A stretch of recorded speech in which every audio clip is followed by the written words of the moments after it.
you have your actual presentation, the main body of your presentation. And then you have your conclusion. That's your 3 parts. 3 parts. Okay.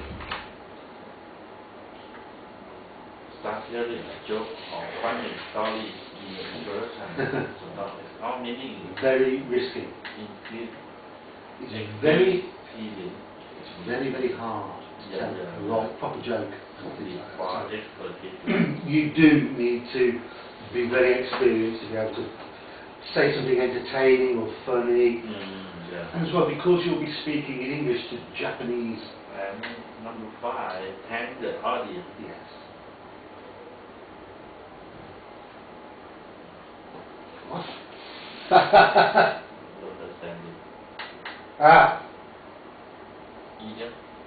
Forget about it. Forget about it. Forget about it. Yeah, that's what meaning. Forget about it. Forget standard phrases like "Thank you very much for your attention" or "Thank you for listening." Thank you very much for your attention. After a good presentation, it's the audience that should be thanking you. And you will probably find that after your presentation, maybe thank you very much, Secretary, for a very good presentation. That could well happen. Yeah. Thank you very much for your attention and that feeling might be said. You have to thank them. You have to thank them for being there. You have to thank them for listening. You have to thank them for their time and their attention. Simple. But then they will probably thank you. Okay. So there's some good points there, but some of them, just be very careful about using just yet. What meaning about this? Oh. He's asking, what tips do you think are the most useful here? Okay, and why do you think that? Well, summarising the main points, very important. Okay. Forget that the sandwich technique is fine. That's your presentation. Yeah. And thank the audience. You need to thank them. Same as when you start on your introduction. Thank you all for coming today. So it's being polite. Thank you all for coming here today and coming to listen to me here in Japan. Okay. If you have to deal with questions during your presentation, okay, dealing with questions, asking for clarification. If you repeat or explaining, I'm sorry, could you repeat the question, please? I'm afraid I didn't quite catch that. Don't quite catch that. What do you mean? It's an American term. I didn't catch that. It means I didn't understand it. Oh, repeat again. I'm afraid I don't quite understand your request. I wouldn't use the middle one because maybe if the interpreter is translating to Japanese, he may not understand what you're saying there. I'm afraid I didn't quite catch that. So I wouldn't use that term myself. Yeah. I'm sorry, could you please repeat your question? I'm sorry, could you repeat your question, please? I'm afraid I don't quite understand your question. I'm afraid I don't quite understand your question. I don't quite understand your question.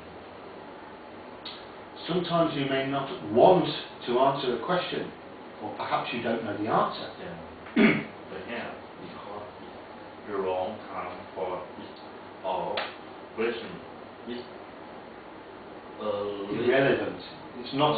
It means it's nothing to do with what you just with what you're presenting. Okay. Then avoid giving an answer. Make sure that your tone of the voice is friendly. You polite. I'm very sorry, I can't answer that question just at the moment. Yeah. I prefer you not to discuss that today. Perhaps we could deal with this after the presentation at some other time. I'm afraid that not really what we are here to discuss today. Yes.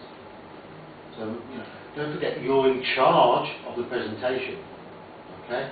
So, if somebody is asking questions that are outside of your presentation, it's not for you to answer. That's not really what we're talking about here today, so I can't answer that question. Admitting you don't know the answer. If you don't know the answer question, Be honest. Yeah. Be say honest. so.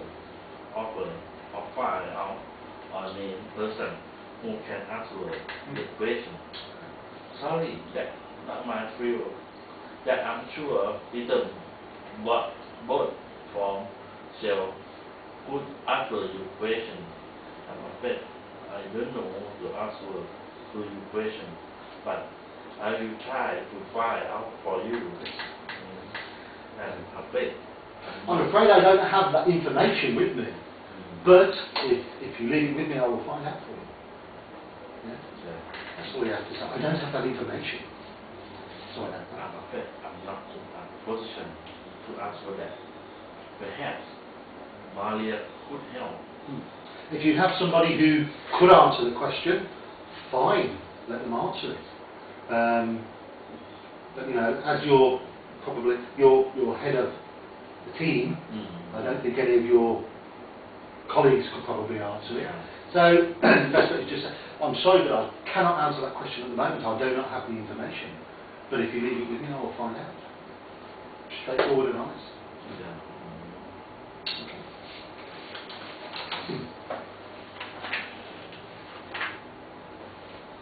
Okay. Dealing with interruptions. Always a problem when you are giving a speech or a presentation. Some people interrupt the meeting.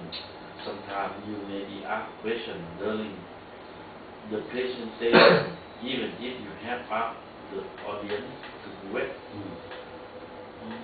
Whereas some questions can and should be answered quickly. For example, when participants has understood something you have said, you might prefer the postpone unwelcome question for comment.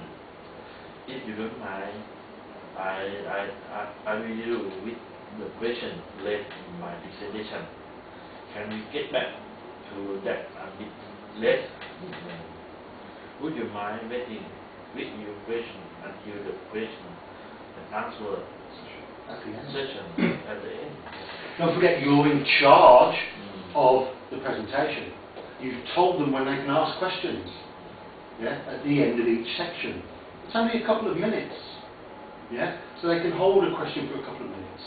Yeah, I'm sorry. I'll come back to that just at the end of this section. Yeah. Just be patient. I'll come back to that at the end of this section. After answering question, especially those that require a long answer, it is sometimes necessary to remind the audience what you were talking about before in the introduction. Before we continue, let me briefly summarize the point we were discussing. So, back to what I was saying about. It's basically because if you are giving a longer speech, or you've asked them to say the questions till the end, I don't quite understand that, and you have to answer the question, you always have to remember, where did I stop my presentation? Okay, so I'll just summarise what I've just said. I'll summarise quickly, briefly, what I have just said, so that people remember. Yeah? Because then if you're going to start off halfway through an item on your agenda again, it's difficult for some people to think, well, what were we just saying? What were we talking about? It's always difficult when you get interrupted. It's very difficult, especially for the presenter, because it does make them nervous. Yeah? It's difficult to remember exactly where you stopped your presentation. So, as I say, you're in charge of the presentation. Make sure that they understand. They can ask questions at the end of each section.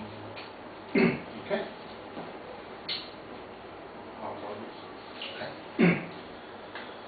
This is something you can practice if you want. Ask a question politely. You can either answer the question or say that you don't understand. Ask them to repeat it. Repeat the question using other words. So rephrase it. Not just repeat it, but rephrase the question. You ask the question in a different way. Maybe that is better for them to understand. Yeah? Admit you don't know the answer. Or give a reason why you do not want to answer the question now. Once you've given the answer, check that they understand the answer. That's very important, because if they ask a question, it's usually because they want something explaining. And if you answer their question and they still don't understand, then maybe you need to go into further detail. I know it's difficult when you're standing up in front of everybody. But for this, you shouldn't have many problems. Okay? It's a straightforward briefing on a timetable. So,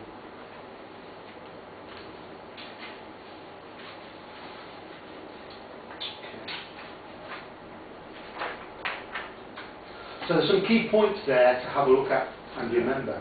The most important thing, relax. And learn and prepare your presentation. Especially your introduction, because the beginning, the introduction, is the most important time.